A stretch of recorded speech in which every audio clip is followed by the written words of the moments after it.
Saya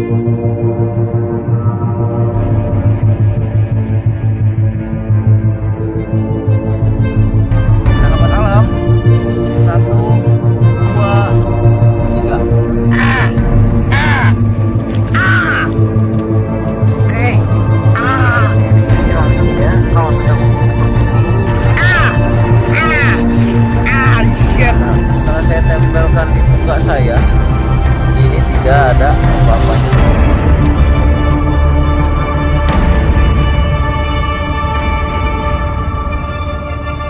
Oke sahabat alam, jangan sampai kalian lakukan adegan ini di rumah ya.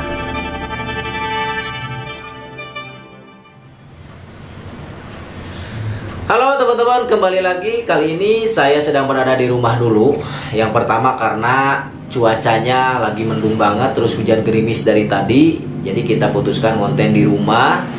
Kebetulan juga ada sesuatu yang harus saya sampaikan, wajib saya sampaikan buat teman-teman semuanya, terutama bagi kalian semuanya yang masih awam terhadap jenis-jenis ular berbisa, teman-teman.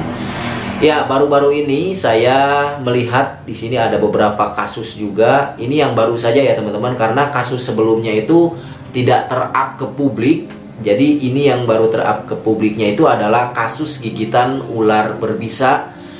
Yakni kasusnya ini adalah gigitan ular weling yang terjadi kepada remaja yang berusia 19 tahun baru-baru inilah teman-teman.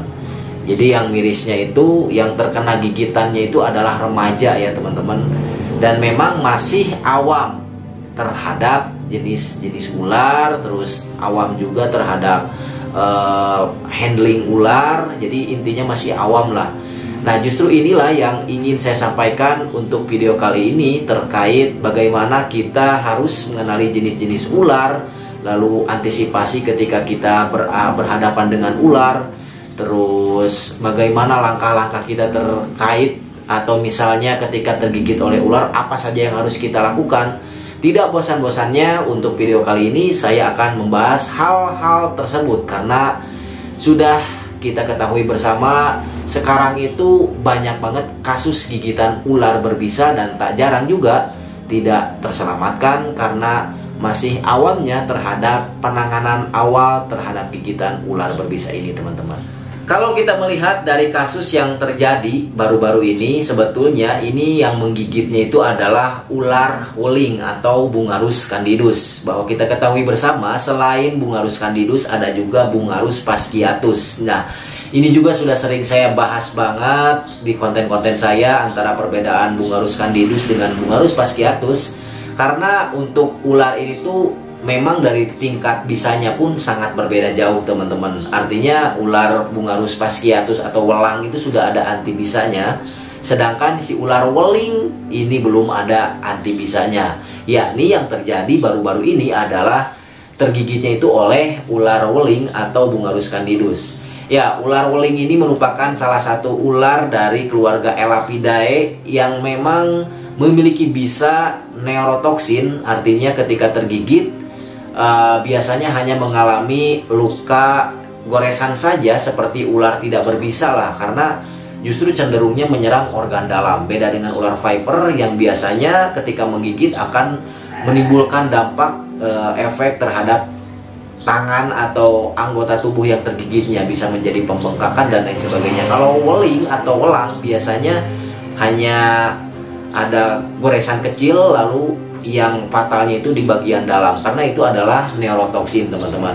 Nah seperti halnya yang terjadi pada kasus kali ini, karena ini tergigitnya oleh ular weling, jadi efeknya itu sebetulnya tidak terlalu terlihat lah. Nah terlihatnya itu ternyata setelah beberapa jam, dan itu pun ternyata langsung dibawa ke rumah sakit.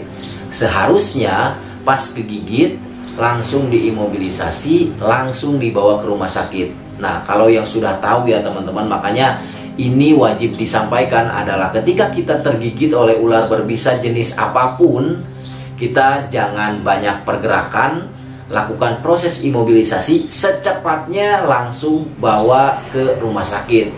Apabila memang kita belum tahu bagaimana apa namanya, penanganan yang lebih lanjutnya seperti apa. Karena kan kalau saya kenapa ditangani sendiri, karena sudah tahu bahwa ular ini tuh seperti ini dampaknya, karena saya juga sudah mengalaminya beberapa kali juga. Terutama itu karena saya tergigit sama ular viper ya teman-teman, yang memang notabene adalah menyerang sel darah, jadi bukan neurotoksin. Kalau neurotoksin itu lebih parah coy, karena bisa menyebabkan gagal jantung, gagal napas, dan lain sebagainya, yang pada akhirnya kalau tidak ditangani secara tepat ketika tergigit oleh ular-ular elapid itu akan cepat banget meninggal dunia lah teman-teman. Sudah banyak banget sebetulnya kasus dari gigitan ular weling ini. Pertama dulu di Tangerang, satpam yang tergigit sama ular weling.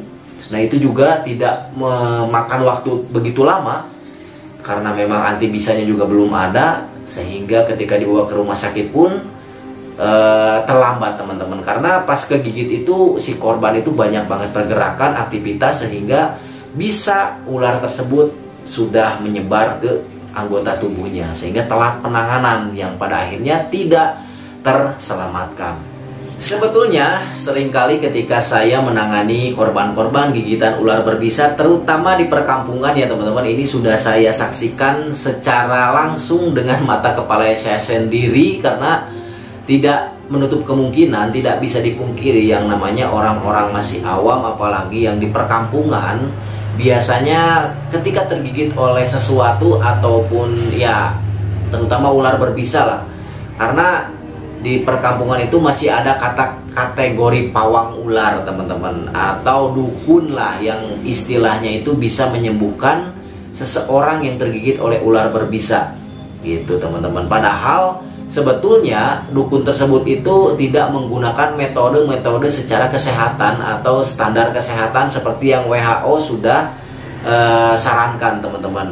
Kalau yang saya lihat justru pada saat itu, ketika ini pengalaman saya saja ya teman-teman, jadi dukun itu kalau misalnya lagi apa namanya menyembuhkan orang yang tergigit sama ular, biasanya di raja itu artinya biasanya bagian-bagian tangan yang tergigit atau bagian tubuh yang tergigit itu biasanya disedot sampai sedemikian rupa, terus dipijit, terus di ini di itu, yang pada intinya sebetulnya si korbannya itu di gulang gaper teh, di naonnya di gulang gaper teh bahasa Indonesia nanti, jadi banyak di inilah, banyak dipegang, banyak pergerakan dan lain sebagainya, sehingga sebetulnya itulah yang kadang-kadang menyebabkan seseorang itu lebih parah teman-teman. Karena ya kita ketahui bersama, semakin kita banyak pergerakan, semakin cepat bisa ular menyebar ke tubuh kita teman-teman. Jadi mungkin juga ditambah sama jampi-jampi kan.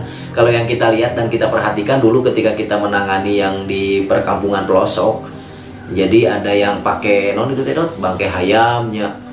Jadi ada ayam teman-teman dibelah, nah terus ditempelin ke bagian tangan yang tergigitnya, terus katanya dikasih ramuan inilah, dikasih ramuan itulah. Sebetulnya hal-hal seperti itu yang saya lihat secara langsung itu tidak berefek teman-teman, tidak berdampak, justru malah semakin parah, yang pada akhirnya mau tidak mau harus dirujuk ke rumah sakit.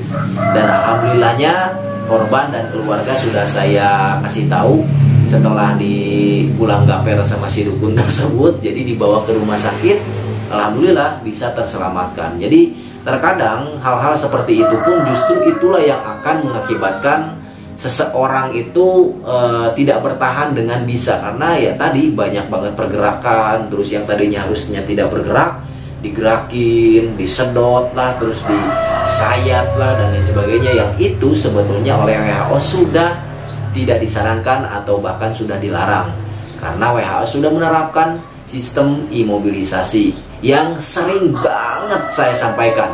Karena memang tidak bisa dipungkiri, saya sendiri sudah merasakan keberhasilan dari imobilisasi tersebut ketika tergigit oleh ular-ular berbisa khususnya ya teman-teman.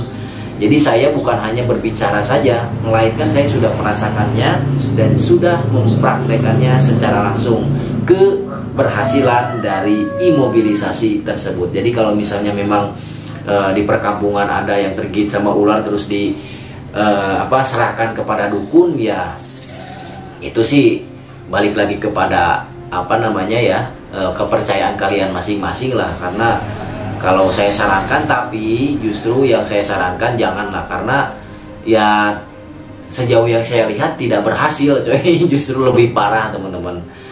Nah mungkin itu yang ingin saya sampaikan terkait sisi apa ya teman-teman, fenomena yang sering terjadi di perkampungan ketika tergigit oleh ular berbisa. Ya kita mah kan lebih mengutamakan kepada hal-hal yang bersifat medis lah teman-teman.